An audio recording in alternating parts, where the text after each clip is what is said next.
What's up? Welcome into your daily Buckeye Blitz for a Wednesday, the old hump day, April 12th, 2023. Oozing our way into birthday weekend. It's my birthday coming up this weekend.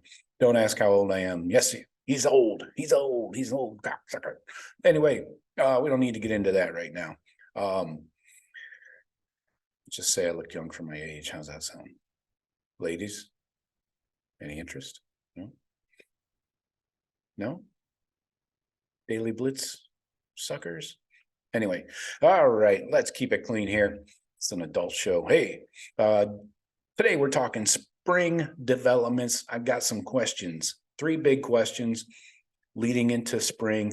Have we seen answers to these as we wind down towards the end of spring practice here, culminating on Saturday with the spring game, the final official practice of the spring?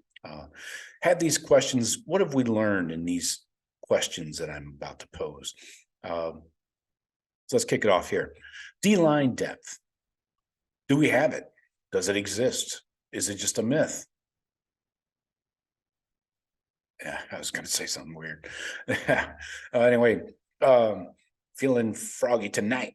Let's go. We know the starters. All right. JT Tuimoloau, Jack Sawyer, nothing else to prove. Michael Hall Jr.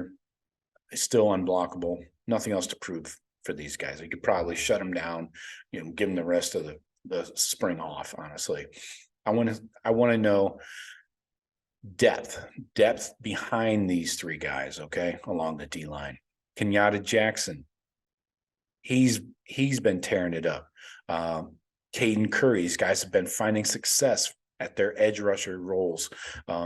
And Amari Abor, also showing some flashes here and there when healthy. He's been in and out, had a little tweaked knee, wore a brace, took the brace off. I don't know.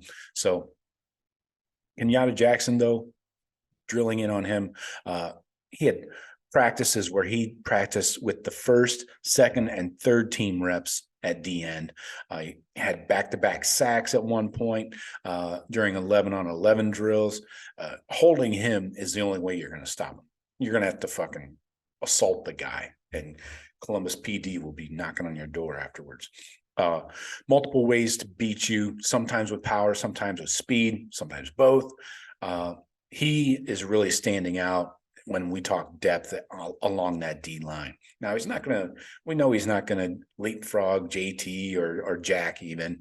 JT might be the leader in the clubhouse if we're stacking these guys best to worst, but Kenyatta Jackson is really standing out.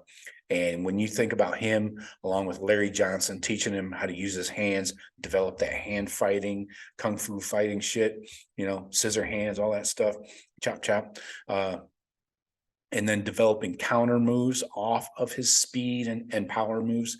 This guy's got serious breakout potential this year. Again, not going to crack the starting lineup, but he can get some serious reps. And, Jack and JT are going to need a blow here and there. So I feel really good about Kenyatta going into that lineup and not much of a fall off. He's got the physical tools, speed, length. You know how I feel about the length. He's got the bend even. He's got that bend. We haven't seen that bend in a long time. Extremely high ceiling. So I'm all in on Kenyatta. Caden Curry, again, like I said, he's been showing signs that he can be that 3rd man in, maybe 4th man in, probably between him and Kenyatta when we talk about who's going in on the edges. I'm curious to see Amari Abor, see if he can crack into that rotation once in a while when they get really deep. So next question I have for spring is O-line. Do we have a starting 5? I'm not so sure. I haven't heard anything that makes me feel fantastic about this O-line. Where is the battle at right tackle? Where are we at there? Zen Mahalski versus Tegra Shabola. I think the T is silent. Some guys in the Buckeye beat don't know how to pronounce that still. Should be ashamed. Anyway, Zen had a brief injury in the middle of spring. He's back. Been going back and forth with Tegra. Neither one will probably leave spring ball as a finished, fully developed, fully formed right tackle. And right now it looks like there's no concrete depth chart along the O-line. So we've got some moving pieces, even at center, in my opinion. We weren't able to see Jacob James, who we thought was going to be the next man in there. Vic Cutler, we had high hopes for him coming in as a transfer, but he's still learning how to freaking practice at a Big Ten level, coming from UL Monroe. Carson Hinsman obviously has been the most consistent in camp, but Jacob James, a year older, so we gotta see these guys go head to head in preseason fall camp and see who wins that battle. Either way, you got to feel good about that position, I think, because Carson Hinsman has, at least, if nothing else, created depth if he doesn't take that starting role. So we'll see how that goes. I do need to point out, though, when we're talking tackles, I think Josh Fryer is cool. He's set at left tackle. He did have some last Friday. He had some issues with some penalties, and that's a big problem. We don't need another DeJuan Jones out there that you can pencil in for one false start a game at least. 1.5 maybe is the over-under. So the Buckeyes, though, are going to have to attack the portal for tackles.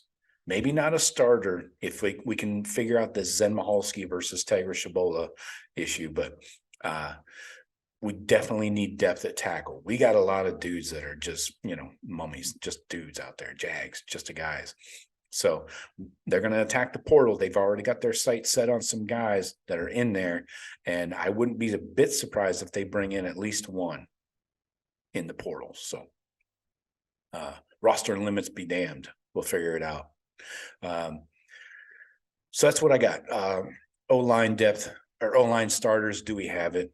Now quarterbacks. Final question for the spring. Do we have a starting quarterback? Ryan Day, Corey Dennis, Brian Hartline. Yeah, you're in that group now. Will Coach Day and the others see separation at quarterback by Saturday afternoon? I don't know. Probably not, which is fine. I think it's going to continue to play out into preseason camp. McCord seems to stack more consistency up throughout spring camp and seems to be carrying that momentum right now. Now, both these guys have had their ups and downs. McCord has thrown pick sixes to Cam Martinez.